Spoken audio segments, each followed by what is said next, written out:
Hi guys, ഇന്ന് ചെന്നൈയിലെ രണ്ടാമത്തെ ദിവസമാണ്. ബ്രേക്ക്ഫാസ്റ്റ് കഴിഞ്ഞിട്ട് ഞങ്ങളൊന്ന് കറങ്ങാന്ന് വിചാരിച്ച് മാമന്റെ കാർ എടുത്ത് ഒന്ന് കറങ്ങാൻ പോവുകയാണ്. മാമൻ ഇന്ന് ഉച്ച വരെ ഓഫീസുണ്ട്, അതുകൊണ്ട് ഉച്ച കഴിഞ്ഞിട്ടാണ് ഞങ്ങൾ ദൂരെയൊക്കെ പോകുന്നത്. ഈ ഏരിയ നിറയെ വയലും പാടങ്ങളും ഒക്കെയാണ്. നിങ്ങൾ അവിടെ മുകളിൽ കാണുന്നത് ഇവിടുത്തെ ഫേമസ് ആയിട്ടുള്ള തിരുക്കഴുകുന്നം ശിവക്ഷേത്രമാണ്. 500 പടിയുണ്ട് ആ ക്ഷേത്രത്തിന്റെ മുകളിലേക്ക് കയറാൻ. ഞങ്ങൾ കഴിഞ്ഞ പ്രാവശ്യം വന്നപ്പോ ഇവിടെ കയറിയോണ്ട് ഈ തവണ കയറിയില്ല. എന്റെ മാമ കൽപ്പാകത്ത് മാമ അറ്റോമിക് റിസർച്ച് സെന്ററിലെ സയന്റിസ്റ്റ് ആണ്. ഞങ്ങൾ മാമന്റെ കൂടെ ക്വാർട്ടേഴ്സിലാണ് താമസിക്കുന്നത്. ഇവിടത്തെ ക്വാർട്ടേഴ്സ് കുറെ ടൗൺഷിപ്പ് ആയിട്ടാണ് ഡിവൈഡ് ചെയ്തേക്കുന്നത്.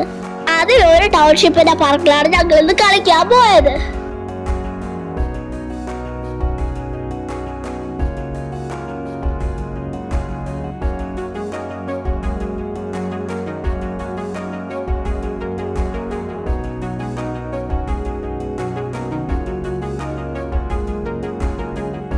കുറെ നേരം അവിടെ കളിച്ചു നിന്നതിന് ശേഷം ഞങ്ങൾ ചെന്നൈയിൽ പോവാൻ വേണ്ടി റെഡിയായി. ഞങ്ങൾ ആദ്യം ലഞ്ച് കഴിക്കാനാണ് പോയത് മൗണ്ട് റോഡിലെ ബുഹാരി ഹോട്ടൽ.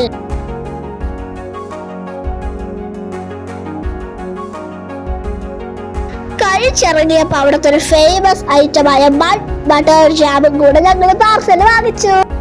എന്നിട്ട് ഞങ്ങൾ പോയത് Elliot's beach or Besant Nagar ബീച്ചിലേക്കാണ്.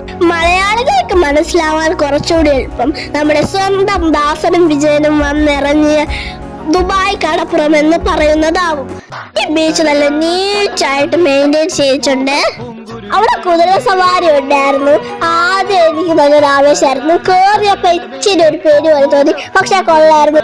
Week day ആയിട്ട് കൂടി ബീച്ചിൽ നല്ല തിരക്കുണ്ടായിരുന്നു. ഞങ്ങൾ അവിടെ കുറെ നേരം കൂടി ഇന്ന് രാത്രി ലൈറ്റ് ഒക്കെ ഇട്ട് കണ്ടിട്ടാണ് വീട്ടിൽ പോയത്. അപ്പൊ ഇത്ര വിശേഷങ്ങൾ ഇന്നത്തേക്കുള്ളൂ. ഇനി ഡേ 3 കാണാം. Tata bye.